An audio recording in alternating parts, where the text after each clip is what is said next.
There were once 25 tin soldiers, who were all brothers, for they were born together of an old tin spoon. They had guns at the shoulder, looked straight before them, and their uniform was very pretty, being red and blue. The very first word they heard in this world, Tin soldiers, was when the lid was taken off the box in which they lay, and that was exclaimed by a little boy who was clapping his hands, the tin soldiers being his birthday present. He stood them up on the table. Each one was like the other, only one being different, having only one leg, as he had been cast last, and there was no more tin. But he stood nevertheless as firmly on his one leg as the others on their two, and it is of him we shall tell. On the table where they stood was a lot of other playthings, but that which attracted the eye most was a pretty castle made of cardboard. Through the little windows you could see right into the rooms, and outside stood tiny trees around a little looking glass, which was meant for a lake and which reflected some wax swans upon it. It was also very pretty, but still prettier was a little maiden standing in the open door and cut from cardboard. But she had on a dress of the finest muslin, and a little blue sash across her shoulders, in the middle of which was fastened a glittering tinsel star as big as her face. The little maiden stretched out both her arms, for she was a dancer, and she raised one leg so high that the tin soldier could not see it, so he thought that she too had one leg like himself. That would be just the wife for me, he thought. But she is high-born and lives in a castle, while I have only a box, and that there are 25 of us to share. It is not a fit place for her, but I will nevertheless try to make her acquaintance. And he laid himself down behind a snuff box on the table, whence he could have a real good look at the pretty lady, who continued to stand on one leg without overbalancing herself. At night, the rest of the tin soldiers were put into the box, and the family in the house went to bed. Then the playthings began to play among themselves at giving at-homes, dances, and go to war, so that the tin soldiers began to kick in their box as they wanted to share the fun, but they could not get the lid off. The nutcrackers turned somersaults, while the pencil danced a hornpipe on the slate, and there was such a noise that the canary woke and began to join in, and that in verse 2. The only two who remained quiet were the tin soldier and the little dancer. She stood still erect on the tip of her toe, with her arms stretched out, and he as firmly on his one leg, but he did not take his eyes off her for an instant. Just then the clock struck 12, and bang, the lid flew off the snuff box. There was, however, no snuff in it, only a little black imp like a jack-in-the-box. "Tin soldier," said the imp. "you keep your eyes to yourself." But the soldier pretended not to hear him. "Well, you just wait till tomorrow." The next morning, as soon as the children were up, the tin soldier was placed on the window ledge. And whether it was the imp or the draft, anyhow, the window suddenly flew open and the soldier fell headlong from the second story into the street. It was a frightful fall. He held his leg straight upwards and landed on a shako, with his gun embedded between two paving stones. The servant and the little boy went down at once to find him, but though they nearly trod upon him, they could not see him. Had the tin soldier called out, "I am here," they would have found him, no doubt, but he did not consider it soldier-like to shout while in uniform. It began to rain, the drops falling faster and faster, and soon came down in torrents. When the rain was over, two street urchins came along, one of whom exclaimed, "Look, there lies a tin soldier. Let us give him a sail in the gutter."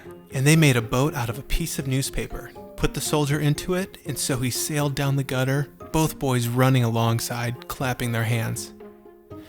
Oh, how high the waves ran in the gutter, and how strong the current was, but it had been pouring down. The paper boat bobbed up and down, and sometimes spun around so fearfully that the soldier trembled. But he remained firm, and not moving a muscle, and looking straight before him, kept his gun at his shoulder. Suddenly the boat drifted under a broad crossing and became dark in the box. "Where am I going now, I wonder?" he thought. "I'm sure this is the imp's doing. However, if only the little girl was in the boat with me, it might really be twice as dark."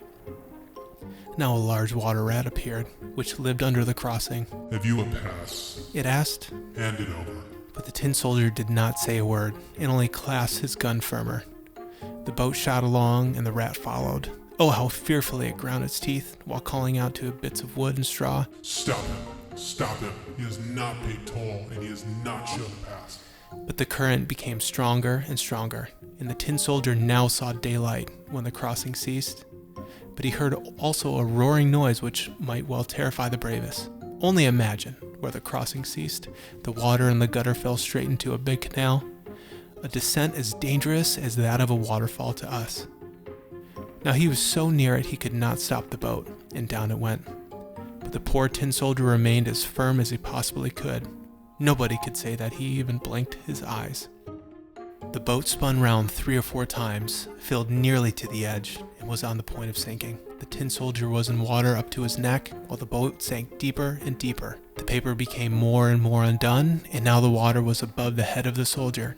At that moment, he thought of the pretty little dancer, whom he should never see again.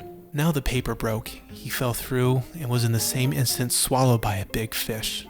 Oh, how dark it was in there, much darker than under the crossing, and so little room too. But the tin soldier remained steadfast, lying full length with his gun in his arm. The fish jumped about in the most violent manner, but all of a sudden it became quiet, and something like a ray of light penetrated into it. The light became quite distinct, and somebody said aloud, "A tin soldier!" The fish had been caught, sold in the fish market, and carried into the kitchen, where the cook was cutting it up with a big knife.